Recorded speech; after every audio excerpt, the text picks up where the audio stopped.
Introduce me.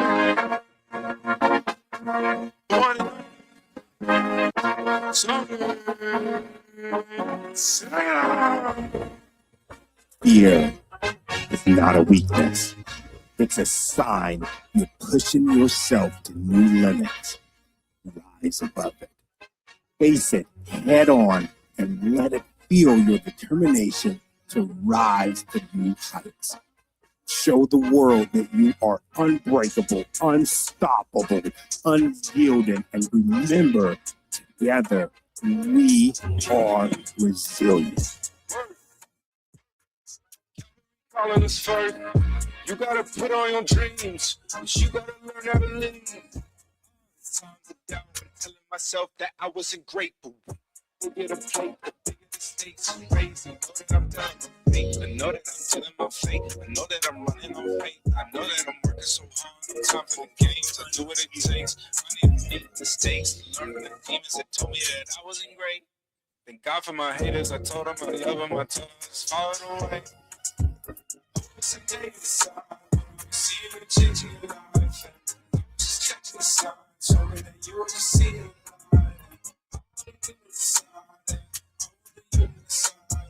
Taking a part of your life, taking a part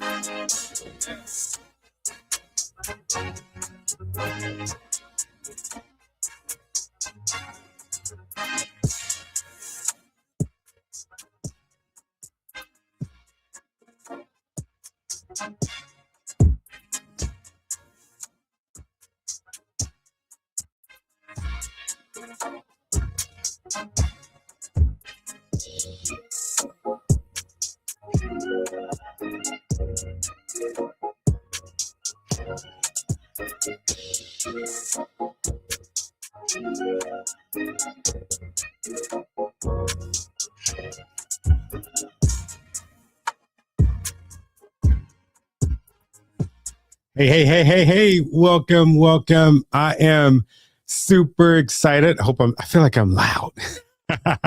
I am really pumped. Today I'm going to show everyone pretty much my blueprint to podcast. And so if you have an idea about starting a podcast, or even, you could even use this for starting a YouTube, whatever platform where you're going to use your voice, you're going to use your idea, you have some thoughts, this is going to help you start, right? So many times I see people, I have friends, literally, like, check this out. I've had friends that have been talking about starting a podcast for 7 freaking years. I actually was just talking to one the other day. 3 years she's been thinking about starting a podcast. Can you imagine the impact that person could have had at this point when it comes to starting the show? Like, the impact could have been wildly successful. But what happens is, if we don't start, we think about, oh man, I have to get this equipment, or I need to get this editing, or I need to do this for production. You need to do all the things. But what happens is you do none of them, because when you pump the thing up and it's like so big, it takes away from the intent, and your intent goes to all the things that's not going to help you become successful. And so that is my goal today. My goal today is to show you exactly how to turn your voice into impact. And that is using my Easy Podcast Blueprint. This is a framework that I've used to help folks go from day 1 all the way to day 60. And this is the actual architecture for building the platform that you own. And the folks that listen and they do this exactly, they build this exactly how it's built, right? This framework, they are the ones that are successful when building their show. I've had folks that the first week when they start their podcast, they send me a screenshot. I should have put them up here, but they send me a screenshot and they say, hey, Tony, you would never freaking believe that I just got this message saying that my podcast is already being seen and downloaded from folks all across the world. Apple just sent me freaking a notification saying that I'm on the new and most noteworthy list, right? So that does not happen if you don't have a structure to your platform, and not just a structure to the platform, but the right structure, right? And I'll be honest, I don't think that it is anyone's fault when they start talking about all the technical stuff when it comes to gear. We have a culture, especially in this creative space of using your voice and turning it into a podcast. We have a culture of the most expensive gear that you can get. That's what's going to make you a podcast. You go and you get the best background. That's what's going to make you have the best podcast. That is wrong. It is wrong. That's not what's going to make you have the best podcast that you can possibly have. What that is going to do is that is going to fatten the pockets and the wallets of other people. I want to get that out of the way. I don't want you to think that you need, oh man, I get so distracted. I would say hi to my folks. Hey, Josette, good to see you. If you have any questions, make sure that you drop them below. And for the folks that are tuning into this, maybe you have something, you signed up for this, but you got something to do. That is all good. If you want to book a call with me, you could go ahead and scan that QR code to get the one-on-one help from me. And I'll explain that a little bit later once I'm done. But also everybody that joins this today, that's here with me, you put somewhere in the comment section, hey, Tony, I'm here. I'm watching this. Let me know that you're in the building so that I'm not talking to myself for this time, because you're going to get some really good value. But I want to make sure that I'm not talking to myself. I'm not going crazy. So I'm going to give you a free gift for everybody that is here. And this is a gift that most coaches, especially when it comes to podcasting, they're charging people hundreds, if not thousands, for the things that I'm going to send you, right? So I'm not going to tell you what the gift is. I'm proud of myself because my mom likes to tell me that I can't hold water. I spilled the beans early, but I'm not going to spill the beans with this. But so this will take you from day one all the way to day 60. And you don't even have to do 60 days with this blueprint that I'm giving you. Some folks, they can do it in 2 weeks, but I like to say 60 days. And maybe that's being a little generous. Maybe that's taken away, but you can do this. You should be able to do this in under 60 days. So let me know in the comments if you are ready for me to start. You got a pen, you got a paper, you got your phone. Maybe you're taking some screenshots, right? You're taking some screenshots because it's going to be some good stuff. I promise you. I will not continue to do these lessons when it comes to podcasting. I'm moving on to something else. I definitely love the idea of the platform of podcasting. I would not be where I am at today if it was not for my podcasting. But I'm doing something else, and I'll get to that a little bit later. We got some folks. I'm going to give everybody recognition. Tony Tate, I invited all 1 million of my friends here tonight. I appreciate you, brother. You're always inviting folks. Let's see. Keep down there. Look who showed up. Yeah, I got all of my friends in the building. Hello from Vancouver. For everybody that just came in, if you click that, I got some stuff. Man, my ADHD is freaking killing me. I want to know what's going on in the comment section. So if you click this link, not the link, but the QR code in the corner, that's how you can work with me one-on-one if you have to take off. We are going to get started. So let's go ahead. Let me zoom in. I don't got my glasses with me. So this is the architecture of impact when it comes to podcasting. It doesn't matter if you have a podcast that you've been working on for the last freaking 17, 20 years or whatever, or you just started your podcast, you will be on one or a few or all of these steps, right? These steps are not linear. You don't go from 1 to 2 to 3 to 4 to 5, and that's like where you're at. It's not the 12-step program. You are going to be revolving through these steps. So, and there's different phases. You have the first phase, that's the foundation. That's like where you're setting the strategy. This is where a lot of people get this podcasting thing wrong. They skip this stuff and they go straight to, what kind of microphone do I need? So if you're listening to me and that's your question, what kind of microphone do I need? I'm gonna tell you right now, you need to start with the foundation. You need to start with the strategy, right? And what that looks like is your purpose alignment. That's you trying to decipher what it is that you really want to talk about, not what's popular, but what you want to talk about. Step 2, that would be structure building. That's you deciding, okay, yeah, I want to have a podcast. Now do I know what I'm going to talk about? What type of infrastructure do I need set around it? Right? I think I know what's going on, but what else do I need to build to make this thing work? Right? And then we go to phase 2. That is the actual infrastructure. That is where you are determining what medium you're going to use. So audio, are you going to do just audio podcasts? Or are you going to do audio or video? Are you going to do video podcasts?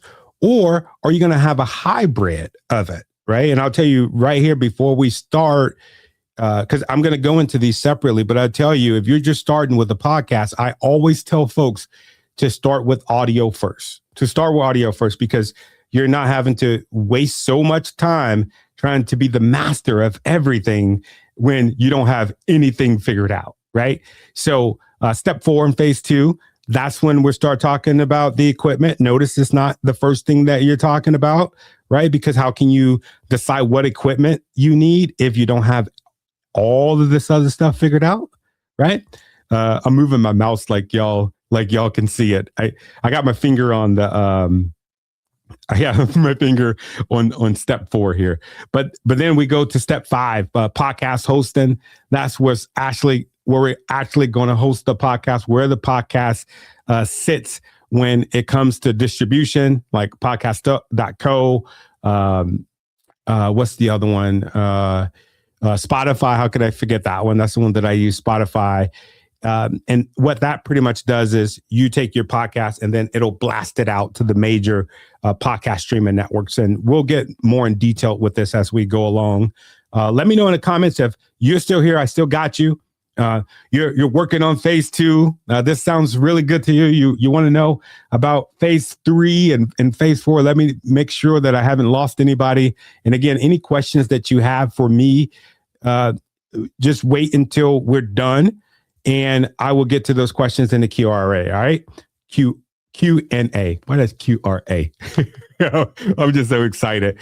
Phase 3, that is the build out phase. That is where we're talking about production. That is where we are creating a recording plan. If you work with me, this is very important. That my clients that I've had throughout the years, the recording plan is one of the most important. This is where you are figuring out what days you're going to record. This is when you have all the equipment and you know the equipment that you know, and you've already purchased the equipment and you're just creating a plan, right? The next step in phase 3 is recording trials. You are actually recording.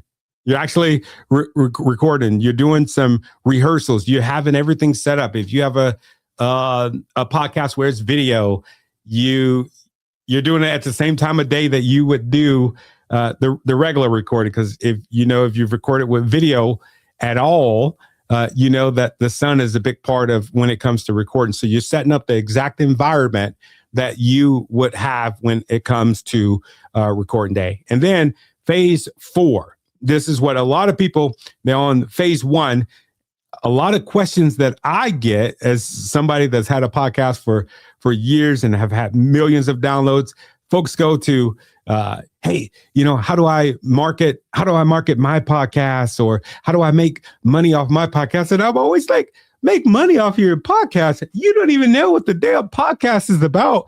What do you mean? How do you make money on your podcast? You need to go down to phase 1 and start working on the purpose alignment. You need to work on the structure, right? Phase 4 is you got all of this stuff. You got all of this stuff connected, right? And I'm not saying that you can't be thinking about monetization. You cannot be thinking about the marketing plan. But if you start working on this stuff before you have went through phase 1, phase 2, and phase 3, you're going to fail. And that's why, you might be hearing a lot of chatter where folks are saying, oh, podcasting is dead. It's a dead sport. Nobody's using it no more. It's so saturated. It is not saturated. What is the saturation that you see is, there's millions of podcasters, but there aren't millions and millions of active podcasters. Folks like us, the people on LinkedIn, people on YouTube that we're searching for information. There's other people like us that are searching for the same information that we have. So podcasting is very much so alive. I would not be doing this if it was not. I am not a podcast one of those people that's going to go down with the ship, as they say. Once podcasting is dead, you'll probably see a post that'll say, podcasting is dead. It ain't working no more. We're not making money from it no more. And I'll admit that. So mark my word when I tell you, a podcast, your own platform, is one of the biggest things that you can do right now when it comes to content creation, when it comes to owning your own platform. All right. So purpose alignment, right? This is step 1. This is this is like when you're figuring out what type of content that you're going to have. You can't just throw shit out there and say, okay, I'm just going to do day in the life videos. Like, that gets old pretty quick, right? That gets old pretty quick. What also gets old really quick is, I don't know if y'all seen those videos where they show somebody else's content, and then on the other side is usually like an entrepreneur, somebody that wants to get into to make content, where they just have it, and you'll just see whatever video they have on the side. You'll just see that person not really saying nothing, and just kind of shaking their hand, or maybe they're pointing their finger at it. But that's not content. That's not a strategy. That's not you fulfilling your purpose. That's you watching somebody else fulfill their purpose. You watching somebody else walk towards their mission in life, right? So Ikigai, this come from the Japanese, and what it means is your reason for being. I love this because it has some really critical pillars in here that, if I would have been taught just these things in this first page, not only when it comes to content, but just in life, period, I would have had it figured out. Just like I'm sure, the folks that's watching this, everybody has a purpose. Not everybody knows and understands what their purpose is, right? So follow this. This will be a short, quick little guide. I actually do a whole workshop on this. We don't have enough time to do that whole workshop, but just to give you a bird's eye view of it, right? Mission. That is what the world needs. That's at the very top of this compass. What the world needs. That is you solving problems. That is you creating positive change. A lot of folks, they're so linked up to what they feel like the world needs, instead of doing research and understanding what the world needs. If you go and you look at a lot of my posts where I'm doing polls, where I'm asking questions, whether it's on LinkedIn, whether it's on YouTube, whether it's on Facebook, I'm asking a lot of questions. What's keeping you up at night? What problems can we solve? That is the question that I'm asking, and not just my problems, but the problem of the people that I serve when it comes to me creating content, or if it comes to me maybe lobbying for certain policies as a delegate right now, right? I want to know, what problems can I solve? What does the world need, right? So, and then let's go to the next one. We're going to go counterclockwise, right? We're going to look at passion. what do you love? What is something that you love? Like you wake up in the morning, you're just like, and it can even be for the moment. I've seen podcasts where it is solely based on what that person thinks that they're interested in, or that curiosity. Or it could be something that you love, something that you've been learning this whole time, and you're just excited to teach it to other people. For me, I was really passionate initially when I first came up with my podcast, Leaders Lead the Podcast. You can check it out, leadersleadthepodcast.com. That is a commercial. Write that down. Go and check out the podcast.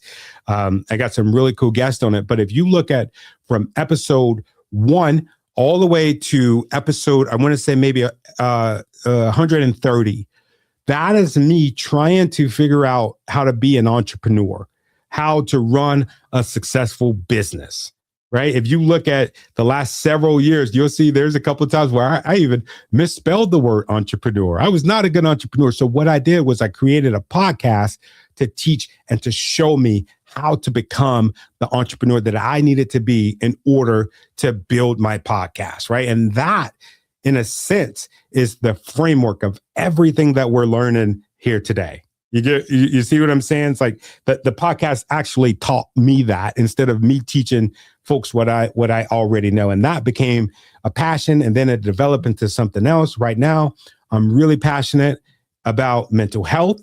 My family went through something that, sometimes you go through something where it actually changes you for your whole life. And that's what happened to me. And if you listen to the podcast, that's what it's about. It's more about resilience now than anything, right? So what's that one topic that excites you, that one topic that you love, right? And then you go down to skill. What are you good at? What are your unique abilities? What are some experiences that you have that you can share? Those are really good segments. I love the podcasts. There's some podcasts that I never thought that I would listen to. Podcasts about gardening. I never thought that I would like a podcast about gardening until I became a gardener. But guess who has those podcasts? Well, no, novice gardener. Don't get me lying. I'm a novice gardener. But I listen to the podcasts of the folks that are master gardeners. They have that skill. They have that unique ability. They have the experience. They can tell me, hey, Tony, you're watering too much. You're flooding the seeds. You're doing this. You're doing that, right? They have that skill.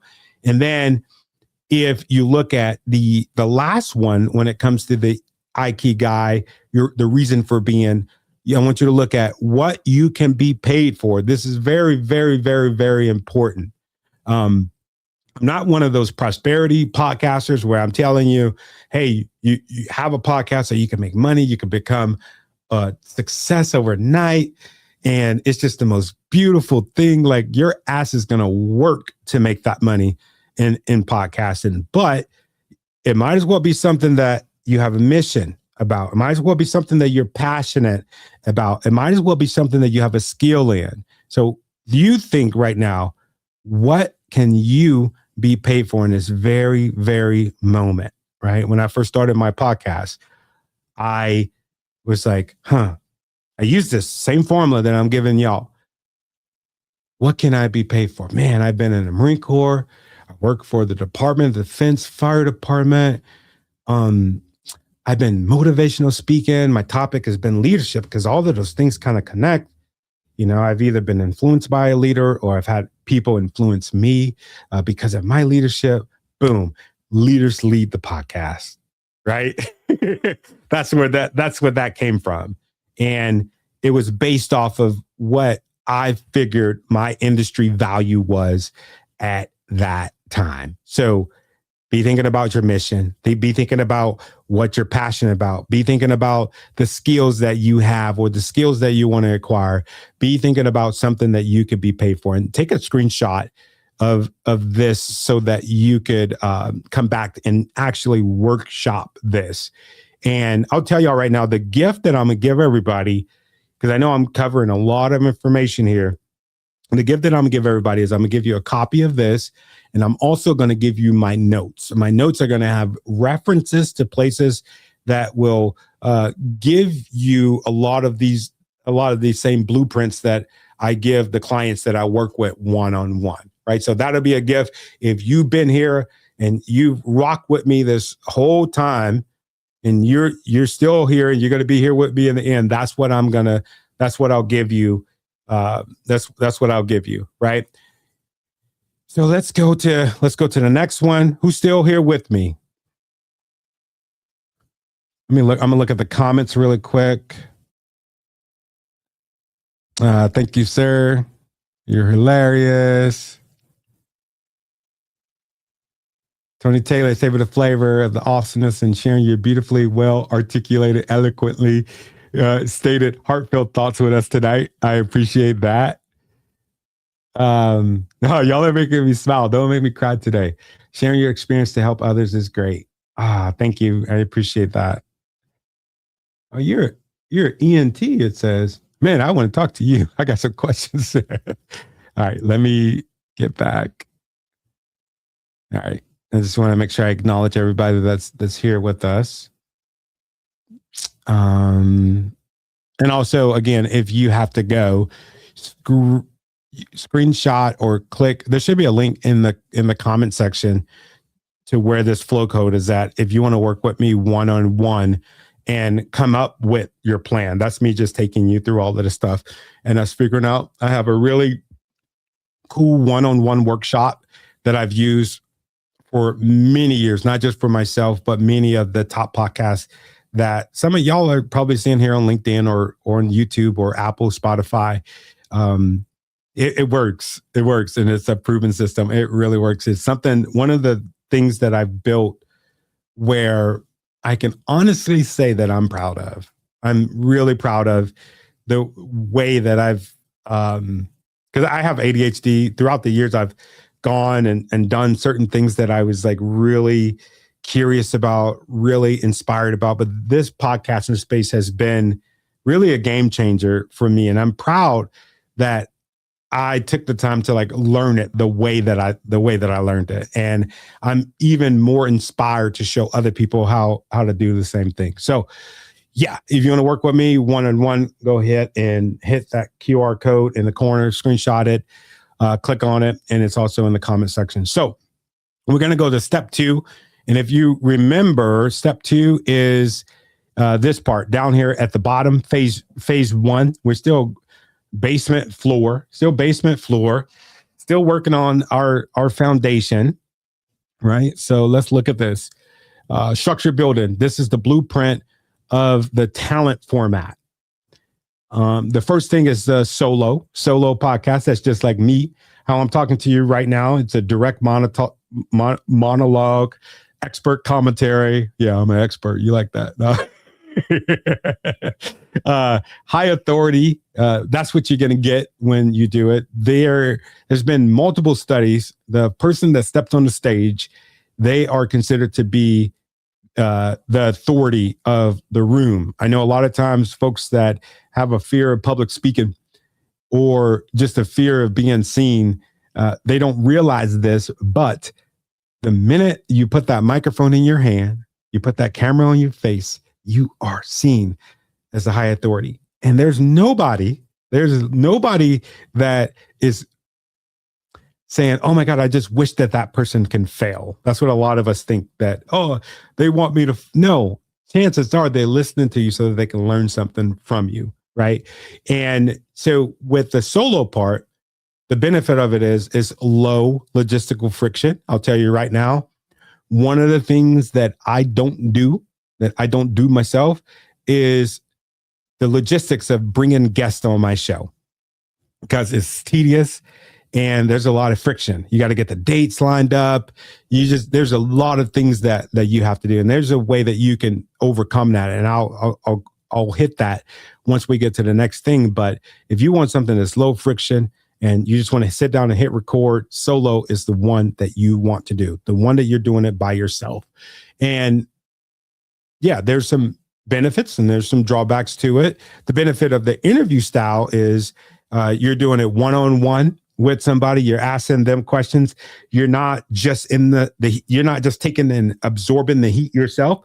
You got somebody else that's doing it with you. So if you're the host, you're asking questions, and they're the ones that are kind of like on the ropes answering the questions. It's not just you, you're throwing the punches, right? And that could be really, really fun. I did an interview this morning with someone who is running for office here. I think they're running for to be one of our legislators here in Washington. And man, I miss the one-on-one interviews because I'm very curious as a person. So I want to know like all these things, and I love it because that's why we're there. We're in that room so that we can answer those questions. And how easy is it for you to have a list of questions that you've already thought about ahead of time and that you're going to ask that person, or you're asking them the question straight from your heart. Like, what do I need? But you always got to have some sort of structure to that. You can have panel style interviews. I have clients who prefer to have I can't talk. Panel style interviews. Let me. All right. I got to give a confidence back up. Panel style interviews where you have like a box or square of different people on virtual, or you have all these different people on stage. But when it comes to having a podcast and it's like a virtual podcast, kind of like in this setting, it's a logistical nightmare trying to get all those people together.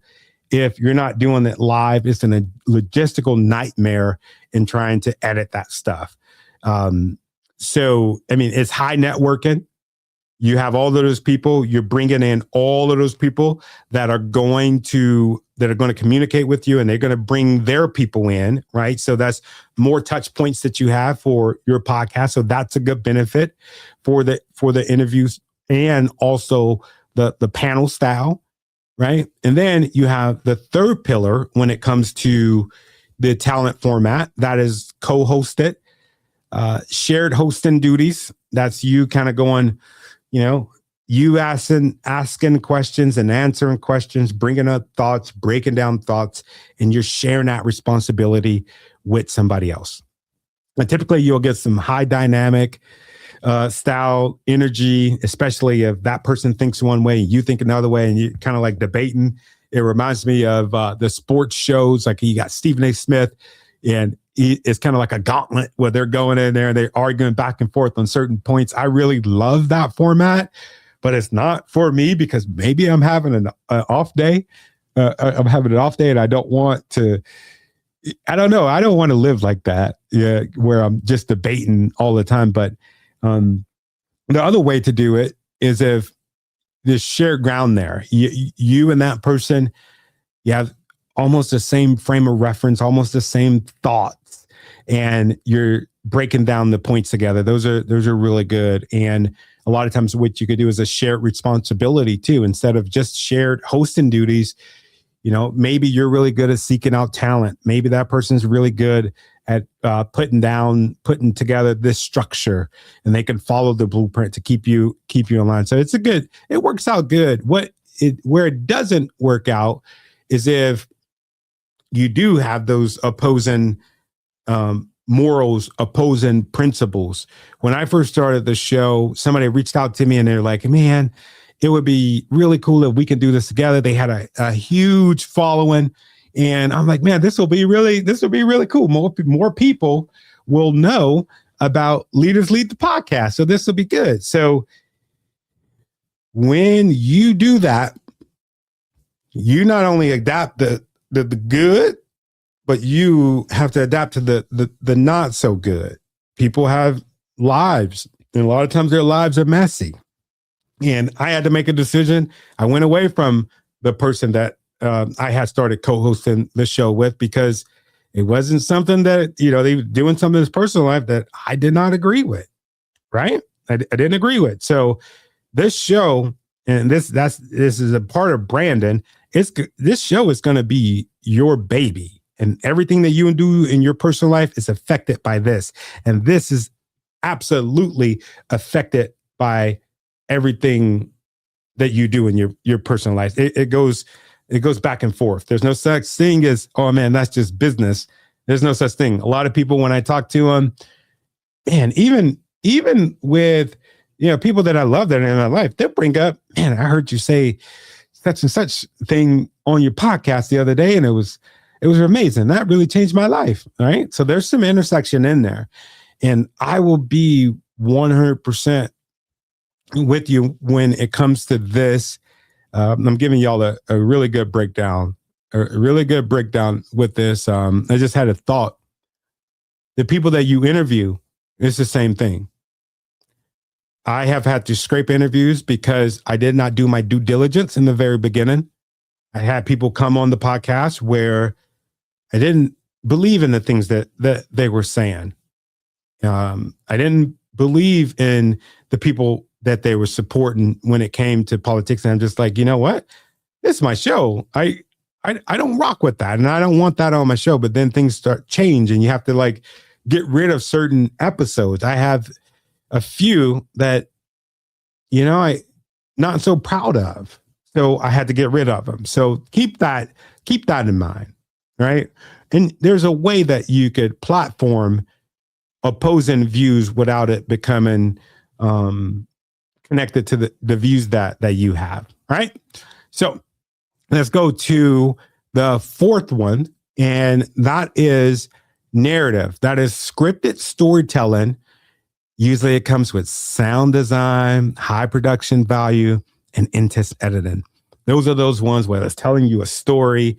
You got some amazing B-roll. I really love this content, but I have never made this kind of content. I've made short form videos, but when it comes to long form content, man, myself, I won't even venture to go that route because it takes a lot of time, right? It takes a lot of time. And usually just starting off, I don't know if the value as far as reward is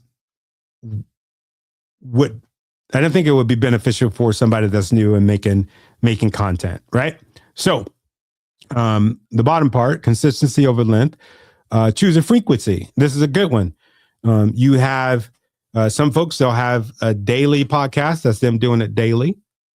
If you got a daily podcast, I highly advise you to have the editing stuff not be a big deal, meaning that it's okay for it not to be edited down the way that you would expect it to be, like perfection, right? You're just going, right? There's a lot of successful podcasts out there that's not edited insanely well. But that's daily. You got weekly. That's the one that I suggest, a newer podcaster, weekly episodes. You got bi-weekly. That's typically where mine is at right now. Every 14 days, I noticed that's the sweet spot with my show. And then you have monthly. Then after that, you can do quarterly and semi-annually. If you're a solo creator or you're working with a friend or a partner, you don't have a big organization, you need to stay away from monthly. If you're trying to grow, stay away from quarterly if you're trying to grow, because the algorithm is going to look like it's going to take a long time. It's going to take a long time. Me personally, with me doing my show, every week or bi-weekly, I'm covering so much ground in a short amount of time. And starting a new podcast, me and you start it, and you're going to do it quarterly, and I'm going to do it daily or weekly or even bi-weekly. I'm going to bypass you because it's just not going to work. So keep that in mind. Let's go to the comments. Who do we got? Hello, Yolanda. Good to see you. Savor the flavor. Oh man, don't we love Kenneth Donner, man? I really appreciate Kenneth Donner. He brings some really cool people to the show. I appreciate all of your work, brother. LinkedIn user, hi. I wonder who this is. Thank you, sir. I got some really cool people. All right. I can go back to my slides. All right. The anatomy the anatomy of an episode. This is step 2. And we'll go through this. We'll go through this pretty fast, right? The opening sequence, that's usually the first 0 to 5% of the show. That's where your hook. That's where your hook. You're giving the episode preview. That's your podcast intro or your sponsorship message. Usually the hook is, you don't waste a whole bunch of time trying to, read off a guest bio.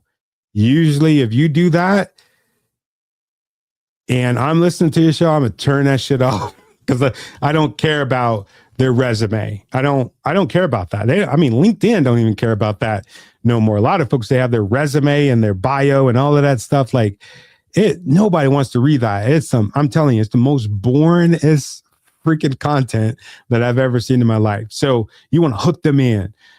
Hey, when we first started this, I told you that I am going to show you how to build a podcast in less than 60 days, the easy way. I also told you that I'm going to show you how you, as a new podcaster, can get on the best of list, how you can automatically, you start off, you automatically in the middle of the mountain instead of at the top of the mountain. That kind of stuff helps when it comes to not just me doing this webinar with you today, but it helps with all content, right? Guest introduction, you want to keep that short. You just, I just let folks know if I'm doing a podcast and I'm talking to somebody and they're going to educate me on, let's say if it's fighting Lyme disease or something like that, I'm going to say that this is the leading expert in XYZ, and they're going to show us exactly how to get to from A to Z, just like that. Boom. And then you go into the third phase of this. This is probably, there's, in it 10 to 85% of your content. This is the core engine of the content. This is the stuff that everybody, this is what they come to get is this piece. So it's structured and you have some really good transitions and it should be able to help a person, right? This is where you're asking the questions, or this is where you have your one person monologue. And then you have the outro. That is the episode summary. That's you thanking the guest. That's you giving a good call to action. If you're a new podcaster, write this down.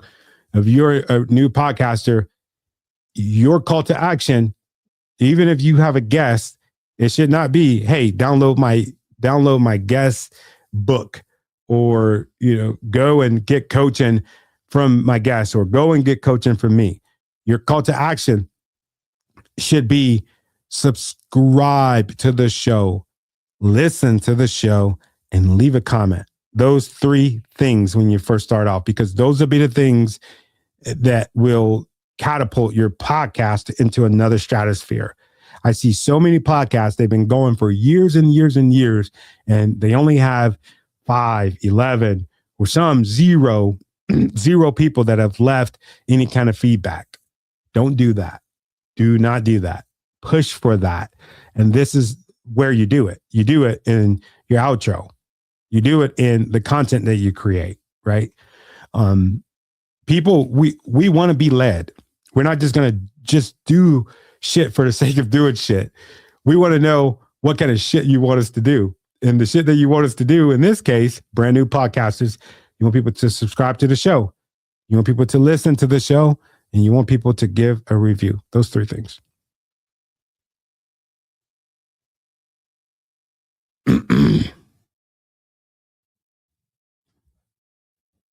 All right. I'm going to take a drink really quick.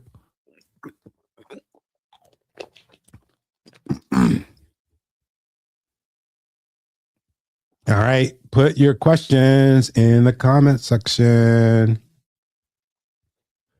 and I will make sure that we get them. So step 3, this is the medium determination.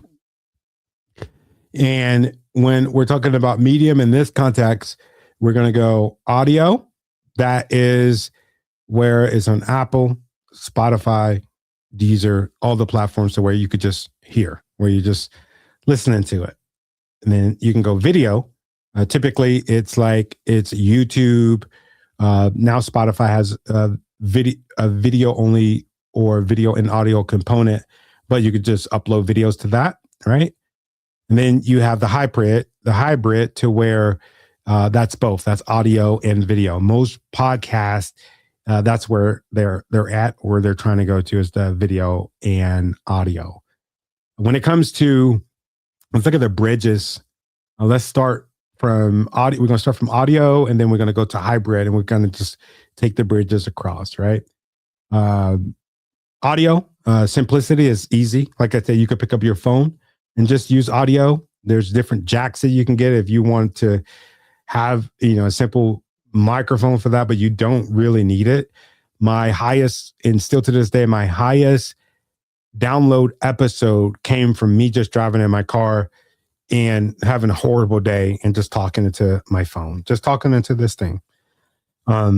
Video only, simplicity is low, because you got video, you got to look good on camera.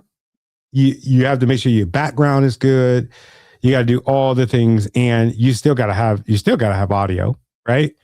So there's really not a difference with that. The hybrid, that's both of them. Simplicity is low. Engagement, medium engagement. There's I've noticed there's a specific group that listens to audio only podcasts. Video only engagement is going to be high, because if people are interested in your content, they are going to listen to it on YouTube, or watch it on YouTube, or watch it on LinkedIn, or watch it wherever they're at, whether it's audio or video. You give them that opportunity. Hybrid, maximum engagement if you have audio and video. A production cost for audio is low. Like I said, you could use your phone. You could use a microphone that don't cost that much. And we're going to get to the microphones here in a second. I do have some recommendations for microphones. But video only, production cost is high, because you got to have a camera that looks pretty good. And, if you're like me, I am a snob when it comes to this stuff. I cannot not look at the camera to see if there's any imperfections that are going on the camera, to make sure that my lighting is good, to make sure that that we're getting a good angle, right? Because that's just where my brain goes, right? But the production cost can be high for that, because if you have big standards in how that's supposed to look and how that's supposed to sound, it's going to be high. And hybrids is the same as high. Monetization, standard. If people are just listening to your voice, it's going to take a special group that's just voice only, a special different type of company. But I know if you drink like Gatorade or something like that, they want you to be on video, right? So the monetization is going to be premium. They're going to give you premium dollar for video. And hybrid. The monetization is very, like I said, you're living in the best of both worlds. But the pros of it with audio only is accessible. It's on the go. A lot of times when I'm cutting the grass or doing something outside, I'm listening to a podcast.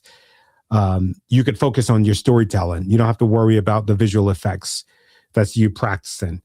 The cons of it is you're going to miss the visual monetization. Just like here, right? You see that the link that I have in the corner here, that is so that you can get on my calendar so that I can work with you one-on-one, right? And there's a price for that. So that is monetized. I would not be able to do it like that. I would not be able to monetize this production if in that manner, if it was just audio. But video, I can do it. So that's premium. I can also tell you, just as it was in a podcast, if you go down and you look at the link, I can audibly tell you, go and look at the link in the comment section of this, and you can sign up for that, right? Hybrid, you got both. It's versatile. You could do it. You could do it a couple of different ways. All right. So let's go to the next thing.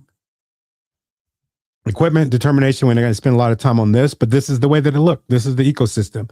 This is you talking through a microphone, or it could be your phone. It's captured, And then you could have the interface. It depends on what type of show you have. If it's more than one of you that's sitting side by side, you're going to need something like this Focusrite that you see here.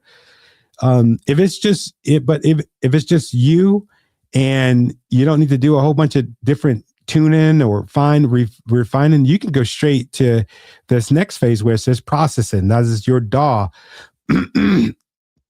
DAW stands for Digital Audio Workstation. I think I got that right.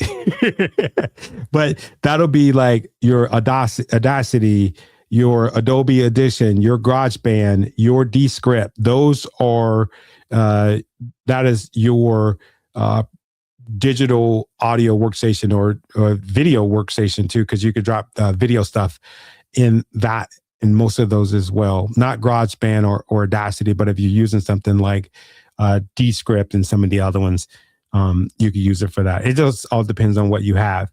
And then the last thing is monitoring. I know you see a lot of folks on podcasts, they have those big headphones on. Me personally, I don't like them. I like these. And I'll talk a little bit about these here in a second. But you need to be able to hear what's working on your show.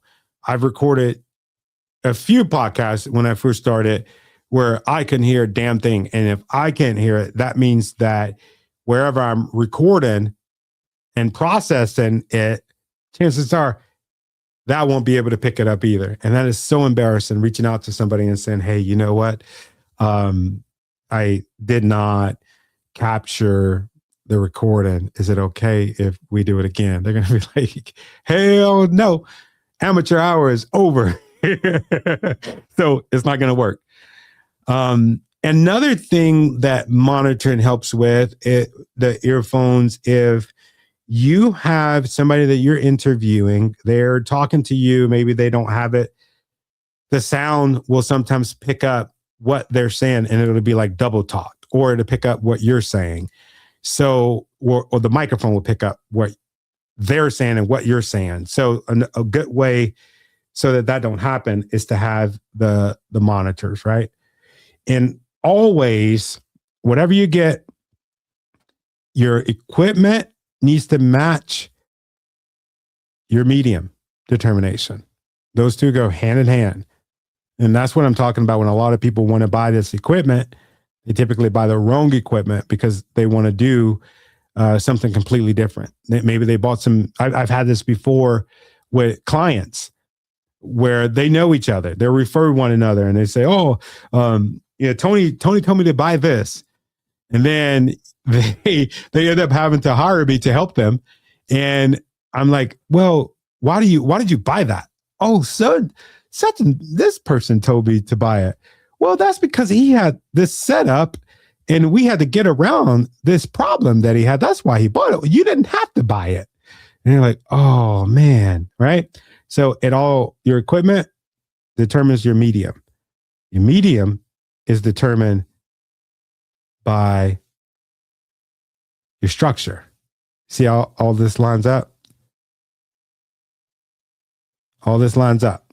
And the ultimate goal is to get to phase 4, to where you're growing and you're getting paid. But you can't do any of that stuff if you don't have everything else squared away, right? We're going to keep going. Again, put your questions in the chat and I will get to them. Okay, step 4, microphone matchup. So these are a couple different popular ones. There's a lot of folks, they have the Yeti. That's the one where it's in front of them. I've seen pink ones. I've seen purple ones. I've seen rhinestones one, bedazzled, they look really cool. One thing that I notice is I always hear a lot of echo from the folks that just starting, and it's a pain in the ass to get around when it comes to the Yetis. They're condenser microphones. I got some videos on my YouTube if you want to learn more about the anatomy of the different types of microphones as far as condenser and dynamic. It's just the placement of infrastructure of the microphone itself and how sound bounces off of it. But go and check out my YouTube channel, Leaders Lead the podcast, and I actually break that down. But then you have the Samson Q2 mic. That's one of my favorites. It actually rejects background noise. I've had my Samson Q2O. I actually bought a kit. I can send you a link if you're interested. Just reach out and let me know. Let me know if you're interested in getting this microphone.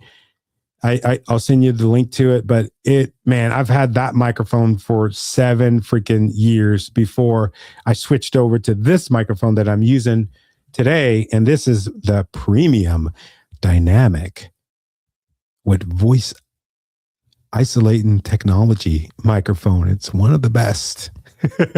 And it looks cool. I'm not gonna lie.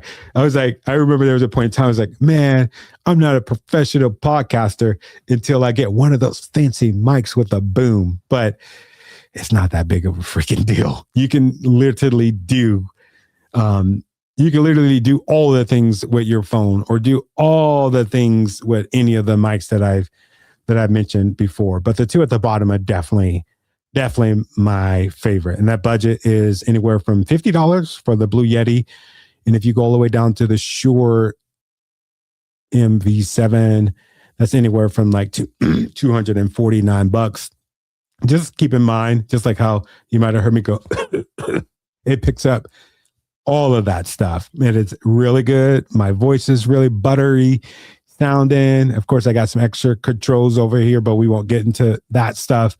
But this is what you're looking at when it comes to microphone. Those are the monitoring. This is a monitoring setup that I told you about. You can do wired or you could do Bluetooth. Somebody told me a very long time ago, if you're going to get monitors, do not get Bluetooth because interference are picked up a lot. You have to make sure that they're charged up. And there's just... It's hit or miss, right? The first ones, those are some cool ones. They're like around $43 or more.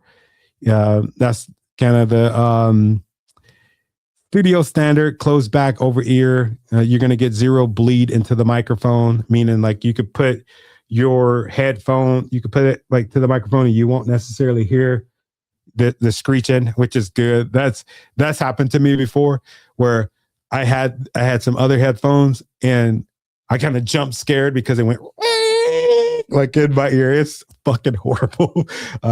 So that'll help you stop with that.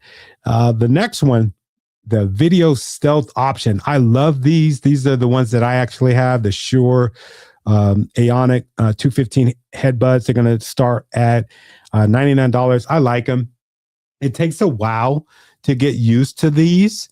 So they'll be really stiff around the ear. But if you look at these, they are super flexible. They go around the ear and you put them here. If you notice, a lot of performers, they have these. Not so much, they're not wired like this is, but a lot of performers, they'll have this so that they can hear themselves over the crowd and just hear themselves in general. Just like if somebody was to come downstairs here, I wouldn't necessarily hear them and be thrown off. I hear my voice, and if I'm talking to somebody on here, I can hear them. And I think it looks better. I think it looks better than those big bulky ass things.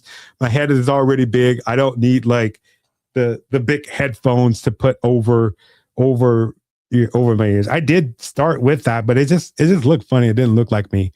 So then if you go to the next one, these are the professional grades. Shure makes a really good pair.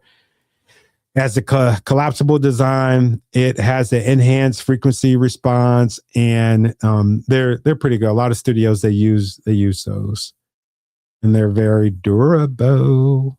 Put your questions down below. We're going to do a Q&A once I'm done with this. I'm almost to step 9, and again, thank you for the people that have stuck around for this conversation. And for you sticking around for this entire conversation, don't forget, I'm going to send you this video, and I'm also going to send you my notes, and I'll send you the rest of the videos that I did in this series for free too, because I want to help you build a podcast. I want to help you help you build your podcast, one-on-one. But if you want to do it yourself and maybe you don't have the resources to hire somebody to do it, I want your voice to still be able to get out there. That is very important. Now, more than ever, in the times that we're living in, your voice needs to be heard. And the voices that are being amplified the loudest right now are the voices when it comes to the independent folks, independent media, independent journalists, people like me. When I get my news right now, I don't go to Fox, I don't go to CNN, I don't go to MSNBC.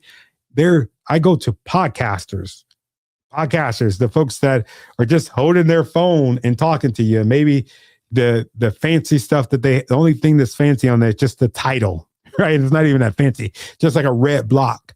Those are the people that I trust. And now more than ever, it's not just me because I'm stubborn, but that is where our society is going to, where it's the independent folks like me and you that are doing it. I'm seeing independent podcasters take over Fox, independent podcasters take over CNN when it comes to podcast downloads, when it comes to more viewed people on networks versus YouTube. YouTube is freaking killing these networks, right? So I want you to be able to make this content, right? And so it's very important because you have a voice. There's something that you have in your head, something that's been stuck in your heart that you need to get out. And it's very important. Let's listen to this really quick. I always play this when we have these. I think now is a good time. I want you to listen to this really quick. It's very inspirational, at least to me. I was reading something by Howard Thurman that really grabbed me. He was an advisor to Mahatma Gandhi, to Martin Luther King Jr., and to Albert Schweitzer. And I was reading and I couldn't go to sleep this night. He said, the ideal situation for a man or woman to die is to have family members praying with them as they cross over. He said, but imagine, if you will, being on your deathbed and standing around your bed, the ghost of dreams, the ideas, the abilities, the talents given to you by life, you for whatever reason. You never pursued those dreams. You never acted on those ideas. You never used those gifts. And there they are standing around your bed looking at you with large angry eyes saying, we came to you. And only you could have given us life. And now we must die with you forever. And the question is, if you died today, what dreams, what ideas, what leadership, what books, what gifts will die with you? Very good friend that I lost recently, Miles Monroe, said, the wealthiest place on the planet is not in the Far East where there's oil in the ground. It's not in South Africa where there are diamond mines. He said, the wealthiest place on the planet is the cemetery. There you find potential never realized. There you find dreams never pursued. There you find people allow themselves to be imprisoned by fear and living a small life. Maybe that's why one woman asked in a moment of anguish, what if you live your whole life only to discover it was wrong? Maybe that's why Henry David Thoreau said, oh God, to reach the point of death, only to realize that you've never lived, only to realize that you've never scraped the surface of your potential. Let us say together, live full, die empty. Ooh. Live full or die empty. And that's the point. That is the point. I'm not a spring chicken. And, I noticed that a lot of people that listen to my podcast, a lot of people that follow my content, not spring chickens either. And there's a lot to be said for the people that are on the back nine of their life, giving that information to the people that are on the front nine of their life. They're just getting everything figured out, right? And man, those are the people I love to equip with podcasts. They've been through life. They got something to say, right? They're trying to support and teach other people. So yeah, I want to encourage you to live full so that you can die empty. So yeah, that was totally unplanned. But whenever I think about using a voice, I think about those words. I think about those words from Les Brown. I think about those words from Miles Monroe, as far as the graveyard being the richest place on earth, because those folks are the people that died And a lot of them died with all of the potential inside of them because they were afraid of using their voice. So I don't want us to be one of them. I don't want to be one of them. So yeah, go, if you check out my YouTube, a lot of this content is definitely there.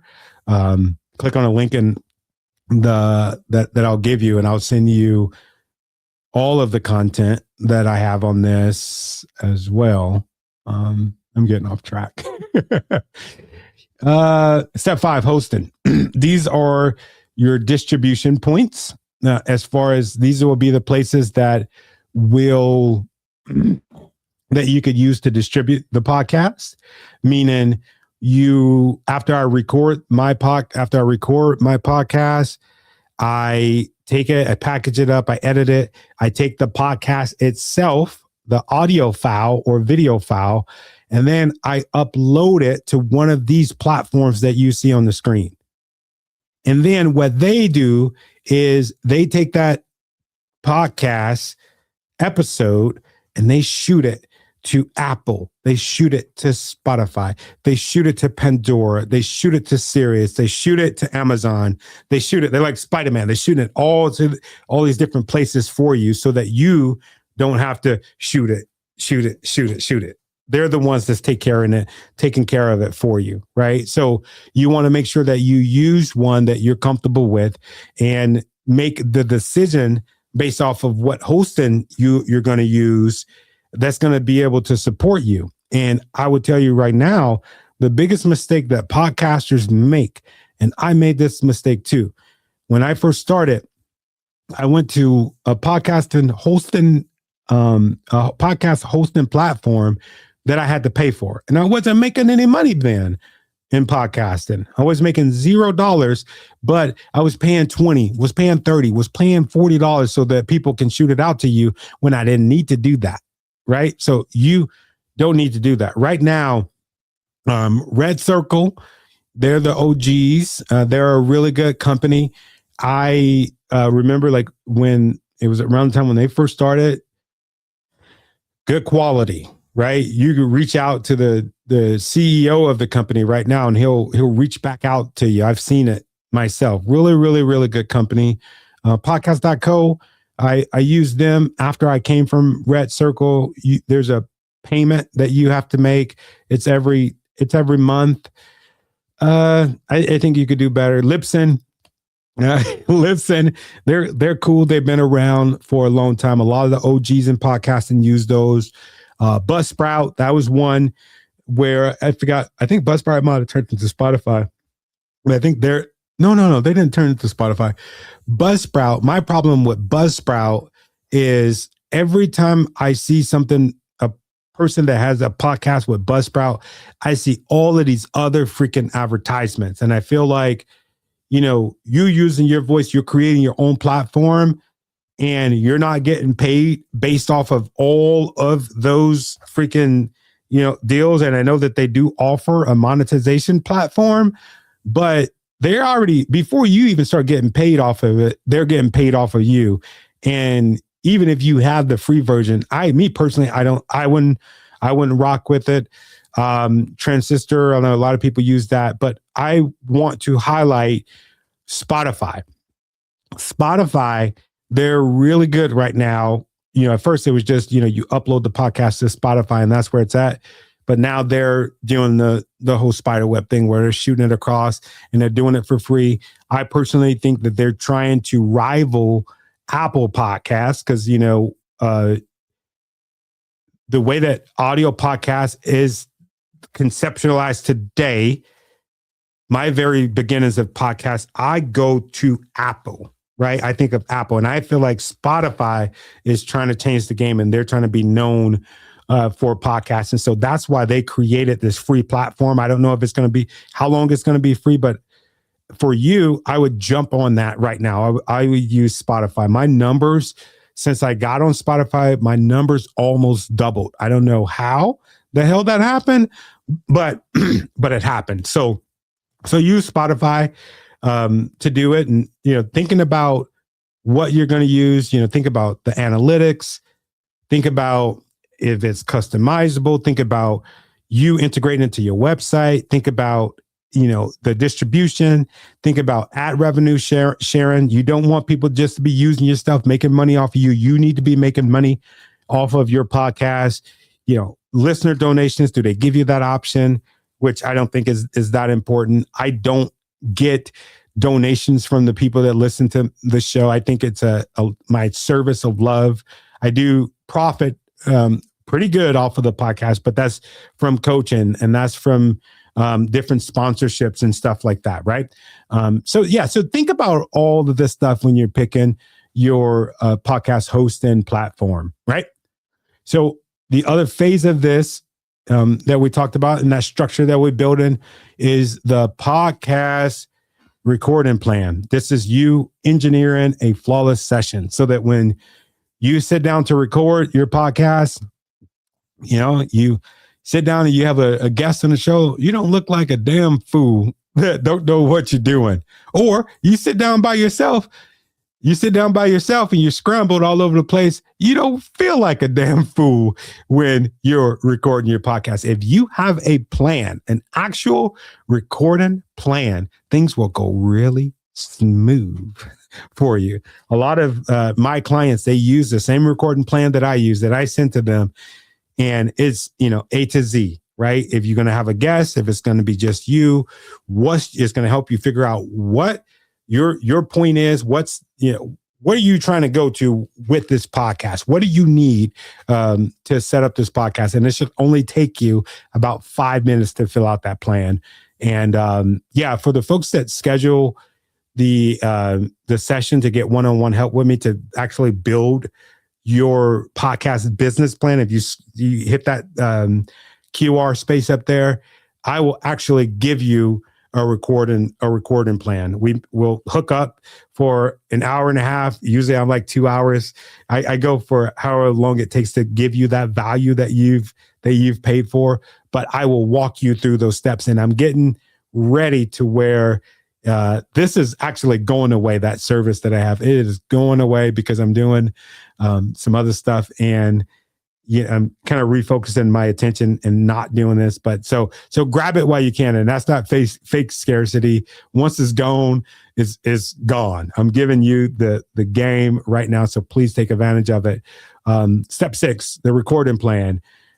It's going to help you define your objectives, your desired tone, your atmosphere, specific outcomes, environment lockdown. It is going to help you be able to think about the things that you probably wouldn't think about. When I first started recording my podcast, I wouldn't tell nobody in the house that I'm recording. I would come in here, I'd hit record. Next thing you know, the door open. Hey, Dad, I need some. Where's the toilet tissue? Or, hey, Dad, what's for dinner? Or, hey, Dad. So now I have a checklist. For me right now, more is mental. It's a mental checklist where, hey, y'all, I'm getting ready to record. I'm going live. And then I actually have a placard that I did not use just now. Such a hypocrite. But I have a off-air placard that I'll put on the outside of the door. So you can, so if they walk past, they'll see that on air or off air, right? And it works really good.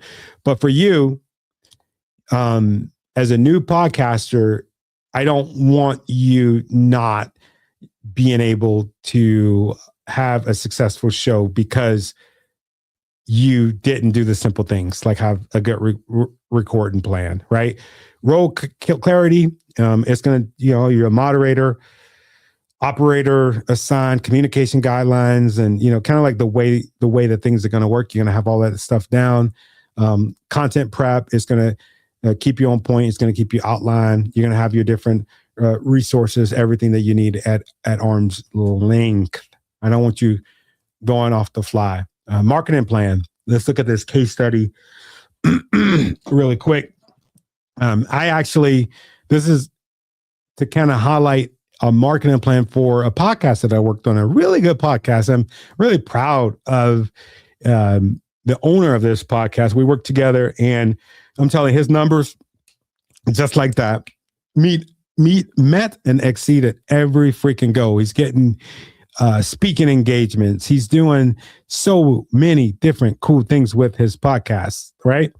But this is the way that we market it, the podcast. And if you follow these four things, exactly how I'm going to teach them to you right here, you will be able to hit your goal. For him, his target was 500 downloads in 3 months. I think he quadrupled that, right? You can go and check him out. Warrior Servant Leader Podcast. He quadrupled that. And that's because he initiated this marketing plan, right? So the first thing, core audio creation, right? Weekly episodes targeting his specific niche. For him, law enforcement. He's a leader in law enforcement. He has some amazing stories. He capitalized on those stories. And his age group was 21, anywhere from 20 to 65, right? And so he created that content. Boom. First thing, create the content. Core audio content or core video content, but we're using audio just for the sake of this. Second thing he did was he took that content and he either took the audio or he took the video and he made short form video clips, or he did blog recaps. And that's something that you could do, right? So you have that micro content, take it, do something with it, right? Viral clip, video clips. If you're on LinkedIn, and you got a pretty good follow on LinkedIn, use LinkedIn. If you're on Instagram, good follow on Instagram, use Instagram. Facebook, use whatever other platform that you're currently communicating with people. If you have a mailing list, use that mailing list, right? Send them that micro content, bite size. It's just like when you go to Costco. Oh man, I love Costco. You go to Costco and they have the samples and they're cooking, maybe it's like some rice, some jasmine rice. Last time I went, the dude was cooking up some jasmine rice and he had this orange sauce. And then he had some vegetables and he's like mixing it together. He had this cup and he's like, hey, you want some rice? Here you go. Come and taste it. I go and I taste it. I'm like, oh man, fireworks just float in my mouth. And I just freaking hear the angels from heaven. Whew, it just tasted so good. And so I go, all right, cool. And so I saw it. And then, I just kept going, because I get it and go. I don't want nobody to see me in the line. Get it and go. But it was so good. And I talked to my wife, man, that food was amazing. So you know what I did? I saw him again when I hit the other aisle, when I hit the aisle where the salmon was at. I saw somebody else enjoying it. And I go back up. Instead of I watched him do the presentation again, but then I just grabbed the stuff that he was selling and put it in the cart. It's the same thing with your content, with micro content. You're giving them short bites, right? And that's how you get them hooked in. Okay. So that is the micro content. 3, targeted distribution. You're pushing the content to primary channels. That's LinkedIn so that you can get high professional engagement. And that's newsletters. That's what he did, the LinkedIn newsletters. And man, it blew up. And that's the same thing that I did with my podcast is the LinkedIn newsletters. I have 23,000 people on my LinkedIn newsletter. And LinkedIn, it will pump and mail the people that are in your network. It typically I'll get something back where it says it sent 14,000 emails. That's LinkedIn sending 14,000 people an email letting them know that I have a new newsletter. And inside that newsletter, I'm breaking down and what our case study did, he's breaking down exactly, the major points of the podcast.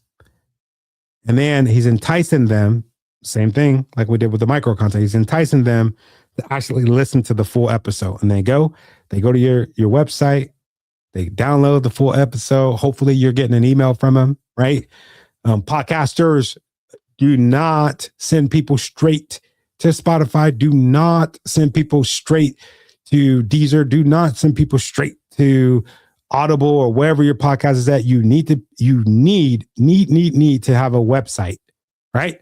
If you need an example of the way that this goes, go to Leaders Lead the Podcast. Don't go right now, but if you go to my podcast, you're in there for 3 seconds. Boom, something's going to come up and it's going to ask you for your contact information, right?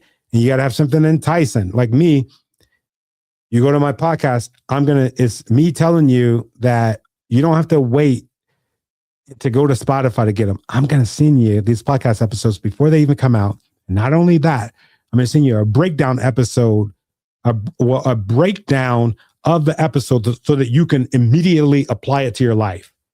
Wow. You got a gardening podcast. Shit. It's time to start gardening. Garden prep. Oh my God.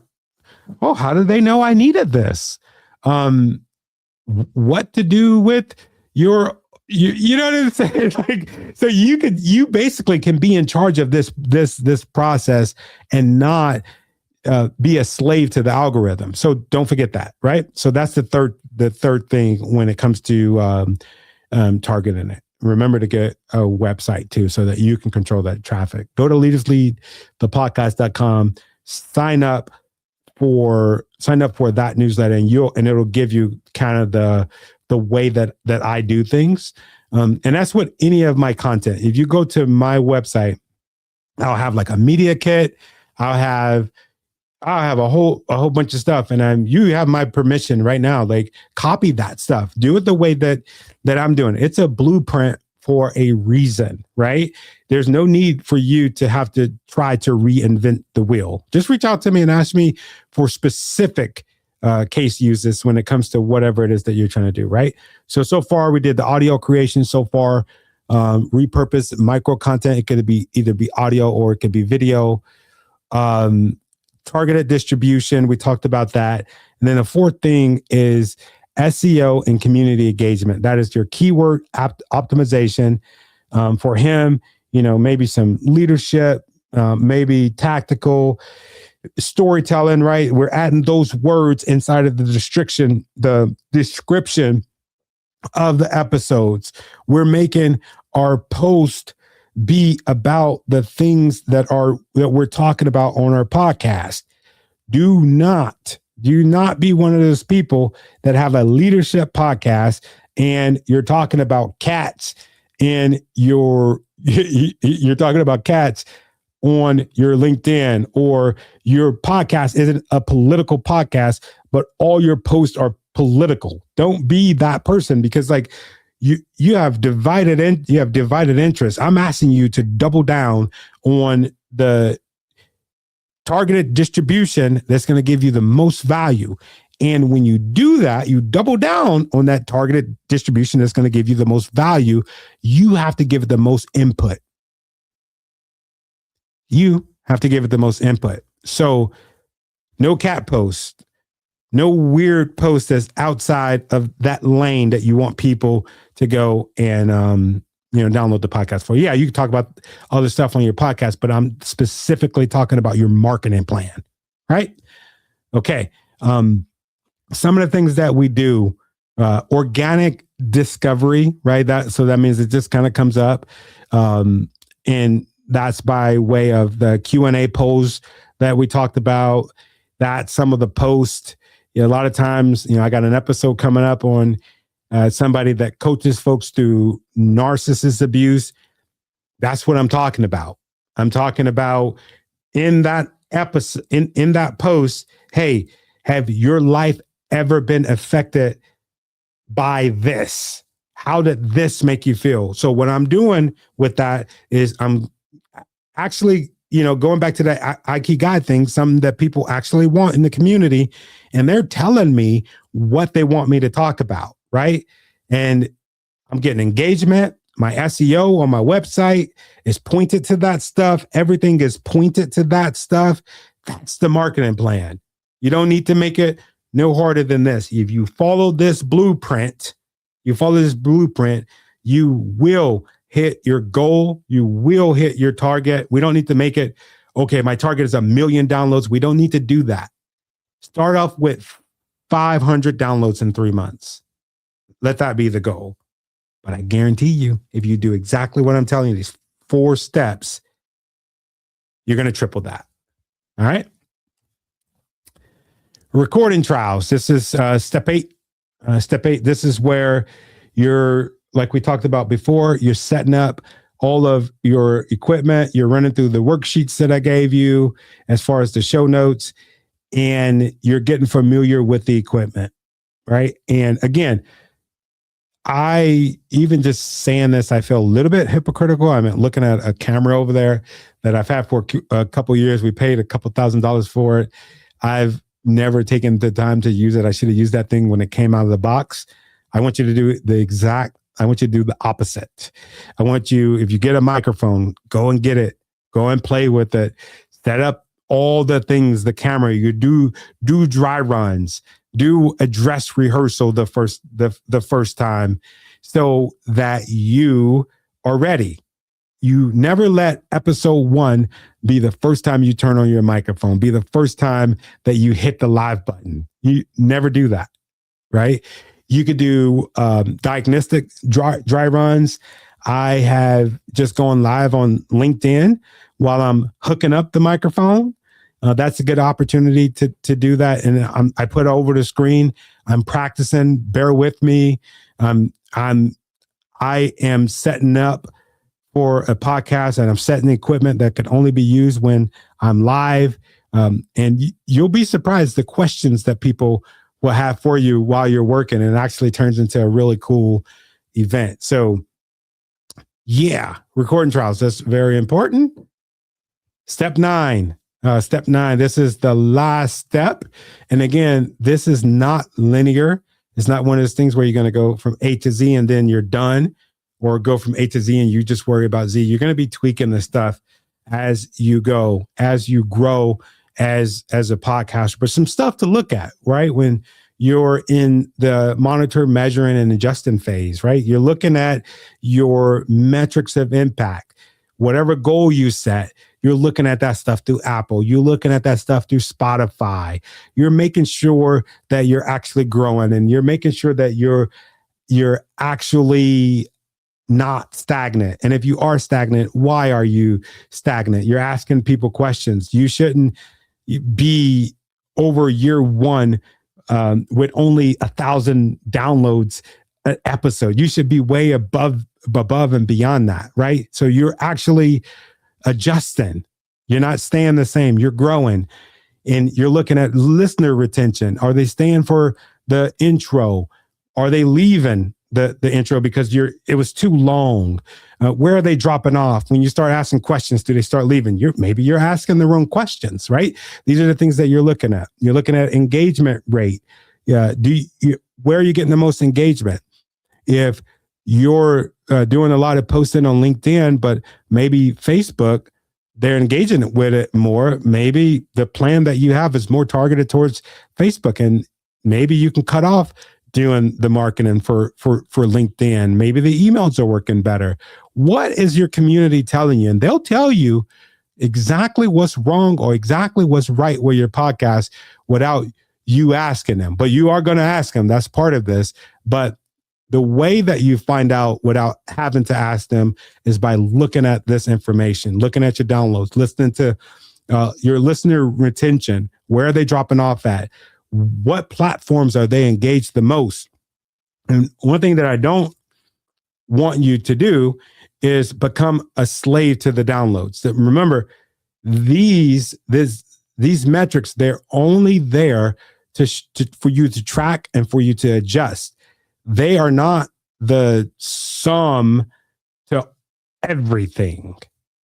Because if you are one of those content creators and you're pouring your freaking heart out and you're measuring your success by the downloads, and you go and you see only one freaking person, then you're setting yourself up for failure. You're going to be disappointed for a very long time. And I'll tell you, like right now, even doing this live, I have no idea how many people are watching. I do know, I do know that I see several people have popped in and popped out, but I don't have the exact number. It does not matter, because no matter what, I'm going to give the same value, right? And no matter what, this is not only going to live here, it's going to live and breathe someplace else. So don't run your show based off of solely the downloads, because if that's what matters and you go and you're at week 3 and you're living and dying by the downloads, you're going to start doing dangerous things.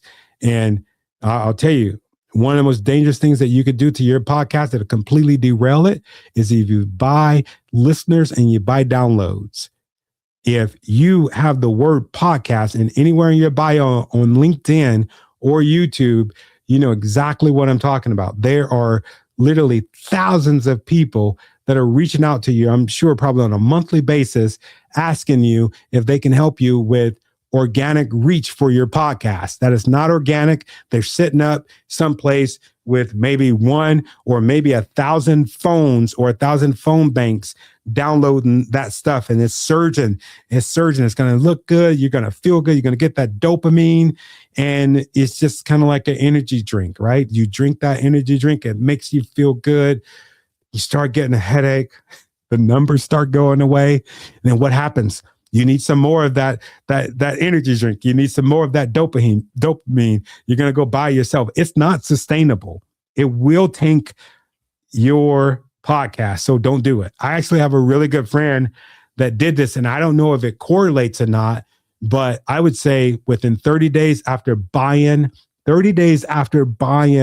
bots for his podcast, the fucking podcast was obliterated. It was done. It was done because you can't keep up with that. Once you got so high, you bought those damn downloads. Sometimes there ain't no coming back, and it's not a shortcut. I promise it's not a shortcut. It actually hurts you more than it'll help you. So, but yeah, monitor, measure, adjust. And then step 9, this is when this is your business engine pretty much, right? You did all the things at the bottom. Now we're at the top. We got this podcast is built. The podcast is built on credibility. You got credibility, got some authority. You got an audience. You're doing things right. When it comes to administration, you got a CRM, customer relations management system. You got to have one of those. You have a Calendly. You're using that Calendly for booking for your guests. You got your business license. If you got a podcast, you got to have a business license. Now you have to. You don't have to have it legally, but I think it's a smart thing. You look at this podcast like a business, right? Then you're looking at the monetization. Well, yeah, if you collected money, it's a business, right? But direct monetization, the way that works for podcasts, you have sponsorships. A lot of people, they have a goal of 3. I think that's reasonable sponsors by year 2. But you're not starting this podcast thinking about sponsors. You're starting this podcast thinking about value. Affiliate marketing, that's some stuff that you could use. And then, and what that looks like is, if I say, let me think, a good example, right? If I say, hey, oh yeah, I'll send you all of the equipment, and I'll tell you this up front. I'll send you all of the equipment that you need. Let me know in the comment section if you need the equipment list, and I'll send it to you. Okay. Full disclosure. When I send you that equipment list, you're going to click it, you're going to buy it, and it's not going to cost you more.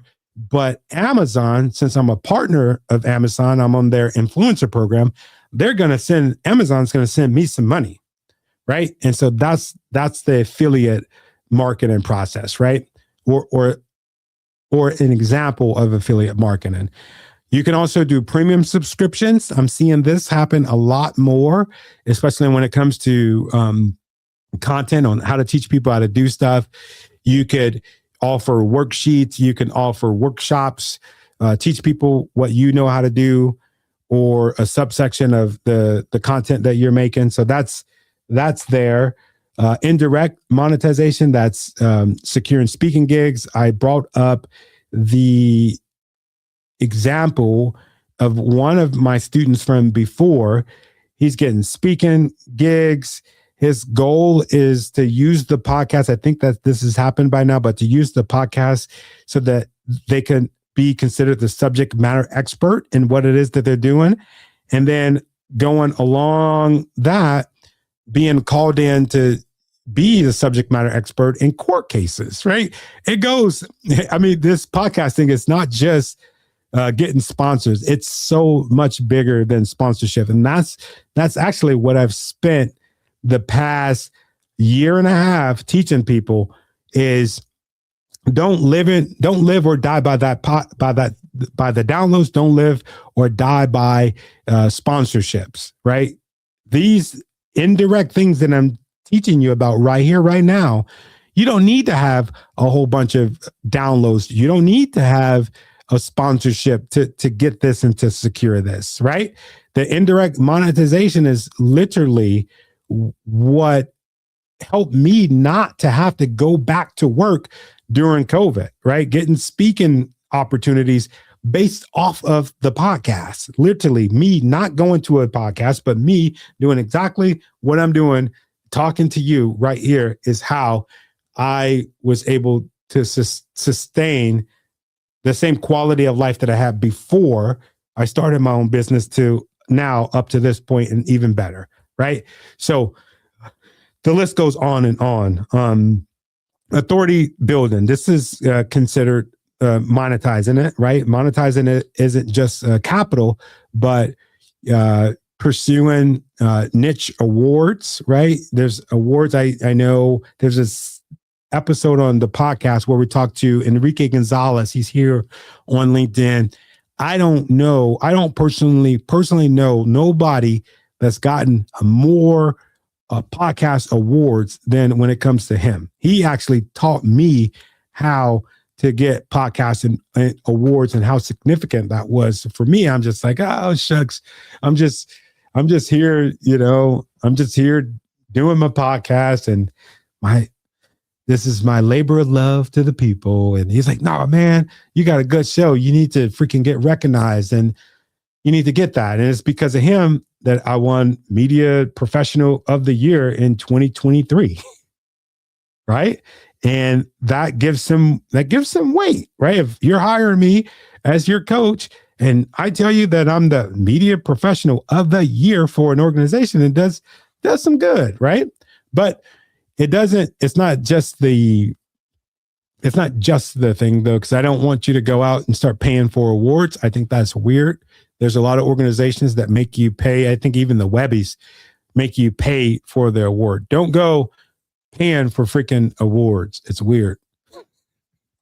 That's all I would say about that. It's just weird. So yeah, the biggest thing that I want you to get from this is to stop second guessing and start using your voice. You already have what most people are missing. That's the story. You got a story. Everybody has a story. You got a message. Everybody has a message. And you got a reason to speak up. There's so many content creators being created right now at this point where we are, political climate, where we are in the world when it comes to morals and comes to togetherness, our planet, all of these different things, man. There's something to be said. And I know that you're probably the person to say it. So that's the blueprint. That is what I've used to get to this point where I'm at right now. All right. That's me using my voice. Podcast is heard in over, I think 93 different countries, 21 different, 21 different. I just feel weird saying this stuff, but because I'm not bragging or I don't know. I want to inspire you to use your voice. I had a fear of public speaking my whole life, all the way up until probably about 7 years ago when I started my podcast. And man, let me tell you, I'm so glad that I did it. I am so glad that I did it. I mean, even if you're watching this and you're like, hey, I don't care about starting a business. That's not where I'm at. I just want to just make good money doing what I'm doing and still working for somebody else. That works too. When I was doing my podcast, still working, man, there was 2 big jobs that I had. I made the most money I've ever made in my life. And I thought it was the weirdest thing. They did not interview me. They didn't interview me at all. The last person said, I feel like I already know you. I'm like, what the hell? What do you mean by that? Oh man, I listened to your podcast. I've seen some of your videos. Such and such Larry, he's been subscribed to your newsletter on LinkedIn for the past 5 years. So you're good. When can you start? That literally happened, right? And it's not because I'm just this amazing person or whatever. It's because I fit in certain places. You fit in certain places. Use your your voice, your unique voice to get into the places where you fit. And a podcast is a way to do it. YouTube channel is a way to do it. Making content on LinkedIn is a way to do it. Right?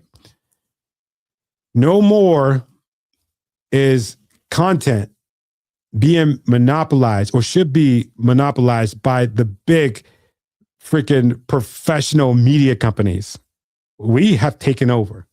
I don't know if y'all have noticed that, but independent media has taken over, and you could be a part of that. So anybody got any questions for me before I show you some stuff? I'm going to show you the way that you can get on my calendar, the way that it works. Let's see. Let's take some questions. I see great success coming your way. Savor the flavor. Awesome as that. I love that. Alila, congrats on your award. Thank you. That's amazing. I appreciate that. It's actually cool. It makes me smile every time I come in and I see it. It's like, oh, cool. Everybody wants to be recognized, right? Everybody wants to be recognized. Good question. How do you obtain sponsorship? This is good. Let me go full screen here. I'm scared that I'm going to knock everybody out if I do. Okay. So how do you get sponsorship is I would start with thinking if you have a podcast already and you could reach out to me and we could work on this together. But I would think about the structure, the thing that we talked about before. Let's go back. I want to show you how this goes into place. And the gift that everybody's going to get for being here today, let me know in the comments, type gift, if you want the gift. I'm going to send you this presentation. I'm going to send you my notes, and I'm going to send you all the references that I used for it. That's like in the case study and stuff like that too. But let me turn off that. Okay. So if you look at, I don't got my glasses on. If I don't have my glasses on, so I got to look up a little bit close. And y'all don't want to see my glasses. I got tape on them. I got to go to the VA and get another pair. So these are the weird glasses that I'm rocking. I won't dare wear them on camera. I'm not that brave. So your purpose alignment, you have that. If you have the structure built, you've gone through the phase of equipment selection, podcast hosting, you know all of that. Freaking, you're squared away with your recording plan. You're squared away with that. Recording trials. You have a good marketing plan, right? You go here and you add that to the marketing plan. Not only do you market to the people that you're listening to, but you spend a great deal of effort in marketing to the people that you want to get sponsors from, right? And so what I do is I go on LinkedIn. Let's say I want a sponsorship for, I don't want to use Gatorade. I keep using Gatorade because it's here. Let's say I take my hat, right? Take my company hat. Ooh, Adidas logo. Okay, let me go onto LinkedIn. I'll go onto LinkedIn and I'll find people in marketing this with LinkedIn, maybe the chief marketing officer. Ooh, that would be really cool. Sometimes I forget to even follow up with these people, but I put them on my radar. I get on their radar and I'll start sending them messages, or they'll start sending me messages. We connect, and they know the game just like I know it. If they're not asking, I'm asking. What is it? what does a partnership look like? And I say, oh, you know what? I don't do that, but I'll let you connect with Sally. She actually does that. I'll put in a good word for you. I've been following your stuff for a very long time. A lot of my sponsors, that's exactly how they came about, was that very same process.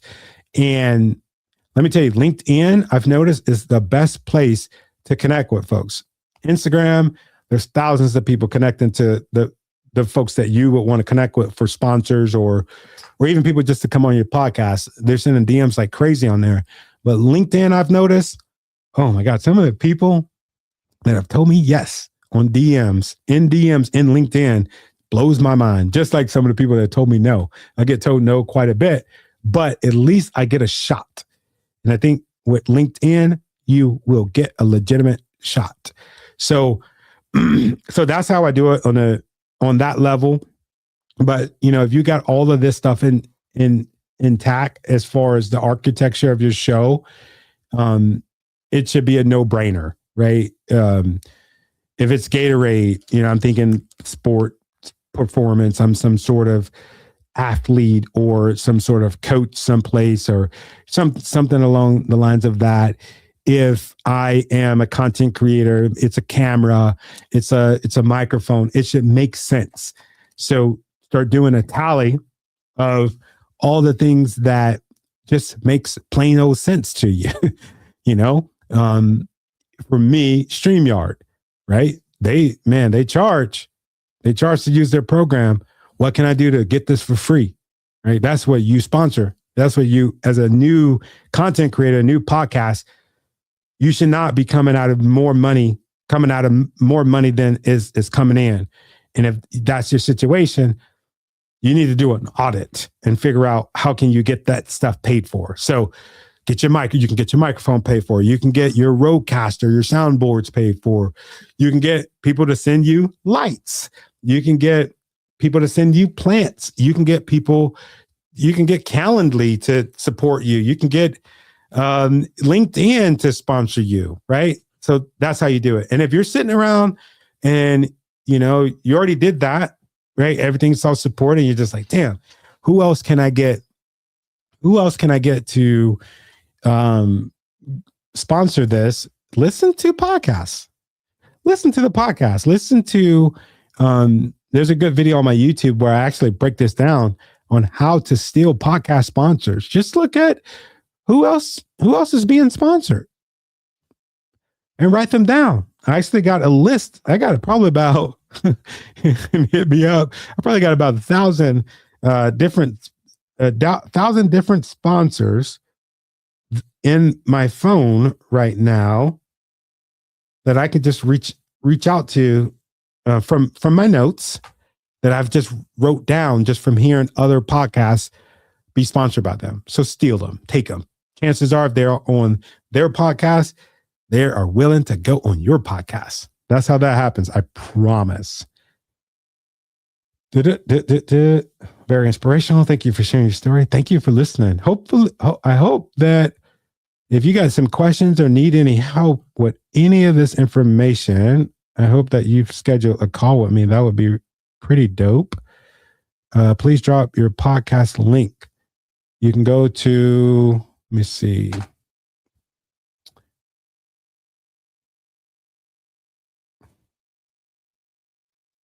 All right, it should be in the comment already.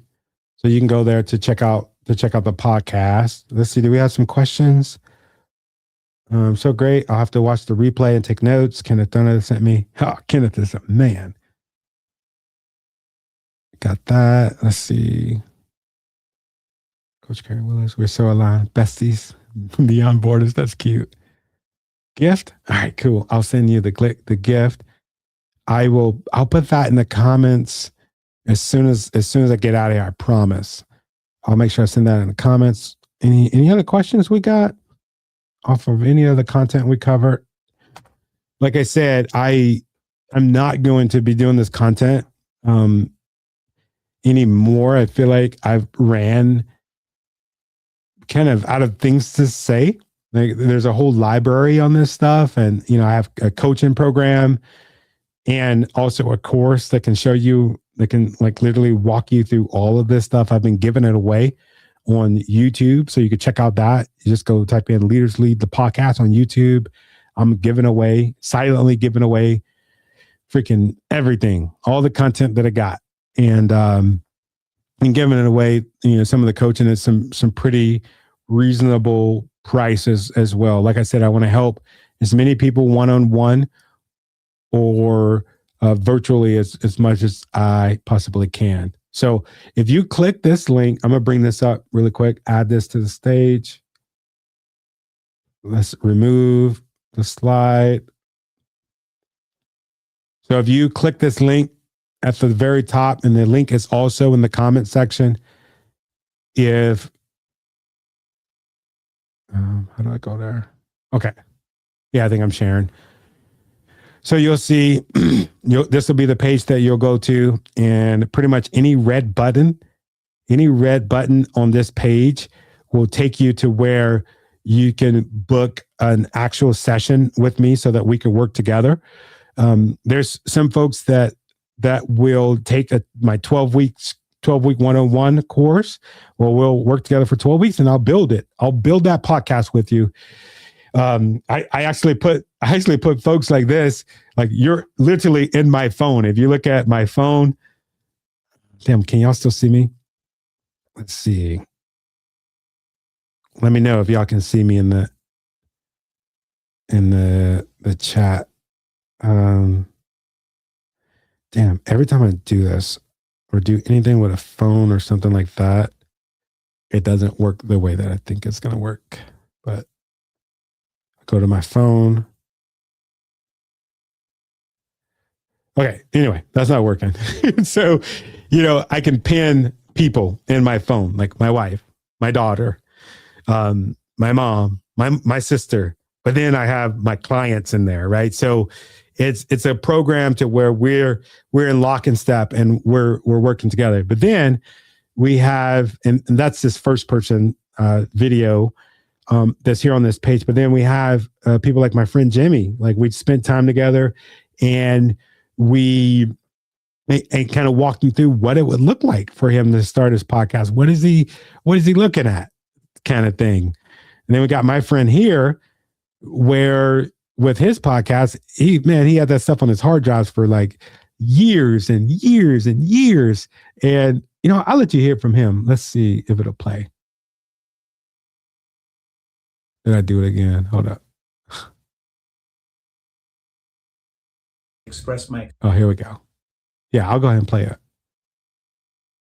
Hey there, I just wanted to give a shout out to the one and only Tony Taylor and express my extreme gratitude for the help he's given me over the past several months.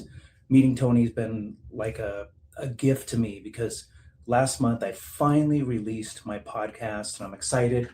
I have 10 episodes out, almost 150 downloads, so it's getting there.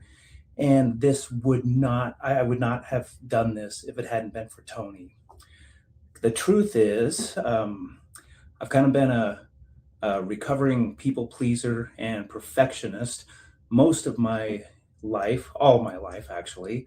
And I had recorded podcast episodes 5 years ago, and they were stuck on my hard drive. And it wasn't until Tony said, man, get those out. They got to be heard. And he listened to them and he believed in me. And that is what caused me to move forward. So I have no doubt the only reason it's up and running is because of him. So if you're stuck, if you have a podcast that you're working on, he knows all the little tips, tricks, and secrets to get it launched and how to promote it. And that is cool. So Tony, you're the man. Thank you so much. I am extremely grateful. Hold up. Who else do we got here? Let's see. We'll do one more. Hi, I'm Bill Knapp. I would like to talk to you just a few minutes here about somebody who's become a good friend of mine, Tony Taylor. I tell you what, if you have any interest in podcasting or in speaking, this is the man that you want to talk to. He is gregarious. He listens. He cares about the people that he works with, wants to make sure that they succeed. All too often you sign up for programs and people just hand you something and drop you. Not the way here. The way Tony operates is he works with you. He will take the time. You got a question, he'll answer it. And because of his exuberance, because of his energy, you just get sucked into this and you become part of it. And I feel that you will have a much, much greater chance of success if you work with Tony, because I just wish that I had learned about Tony earlier rather than later. So please consider talking to Tony. And I don't think that you will ever, ever be sad that you did that. All right. Now that we're done feeding my ego. Okay. Let's see. So this is where you would go. So to book a session with me, this is pretty much what you're going to get when you book this session with me. And this isn't like working with me for the 12 weeks. Like I said, I'm halting that a little bit right now. And I'm doing these sessions where they're $225. And we actually 2 hours, usually I say an hour and a half, but it's like 2 hours where we're working and we're actually building. Once we're done, you have all of those different phases that we talked about earlier. You have that in an actual business plan, a blueprint that you can follow. And usually a lot of my clients, they use that and it works. They don't need to hire me for the 12 weeks. They have the steps, they have the plan, and it'll help like really get you on your way. Like really, if you got a podcast right now, if you don't have a business plan for your podcast, I want to encourage you to create the business plan for your podcast. Otherwise, what the hell are you doing if you don't have it? And you don't even have to do it with me. I'm encouraging you to sit down and just do it. You can do it with ChatGPT, but if you want to do it with me, well, we take your situation and make it come to life. Just go ahead. Here's a calendar. I think I got that thing open until April, looks like May. So you could book all the way out until April and May to get on the calendar for that. Again, that's no pressure.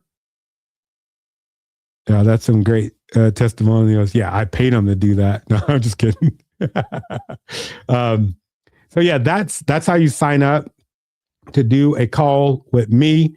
I appreciate everybody that's been listening. I appreciate my good friend Kenneth Dunner for sending this to everybody. Man, I love what you do. We should partner up together. I think what you do is really cool. Man, any other questions? I'm gonna turn on the comments before I get out of here. Let's put the comments here. Let's see, what can there's some other content that I can go over. I'm one of those people, once I get started, I don't want to stop. All right. All right. So it looks like I don't have any questions. I've been going for almost 2 hours, so that's good. I am really, really grateful again to all of y'all that showed up. It means a lot. It definitely means a lot because, man, I remember when I first started doing these, nobody would come. I would just kind of be like sad. We're talking about why if nobody showed up. It sucks. It sucks. But if I didn't learn anything else, if you very consistent and you keep showing up despite the hate that you get, even despite the love that you get, if you keep showing up, you keep doing the work, something is bound to happen. You keep getting rejected, something is bound to happen. If you already have a podcast and you're going after top gas and you want them to come on your show, do it. Don't wait until you feel like you're great, because even once you get great, you're still not going to believe it, right? So believe it now. Start acting as if you are great today, because you are. And there can only be one person that could be as great as you, and that's you. There's only one person. It's like there's only one person that can be as great as me at me being me, and that's me. So I don't polish myself up. I don't do like things so that I can look cool or I can look whatever. I just be me, and it works and it helps, especially when you're making content and you're putting yourself out there. So with that being said, oh yeah, it's right there. Go ahead and click that. If you want to book a call with me, there's a link to book a call with me for that session. It's like 30 pages. It is your business blueprint in podcasting. It's probably one of the best things that I ever created since I've been coaching organizations with building podcasts. I mean, it's phenomenal. I get yelled at a lot because I don't charge enough for it, but I want to make things affordable so that people could be able to use their voice to void out the bad voices in this world. There's a lot of that. And I want to be a proponent to the people that actually add good value to good people, right? And a voice for the people that maybe they're not so good people, but maybe your voice can help them change. So that's kind of where I'm at with that. Let's see. We got any more people in the chat before I go?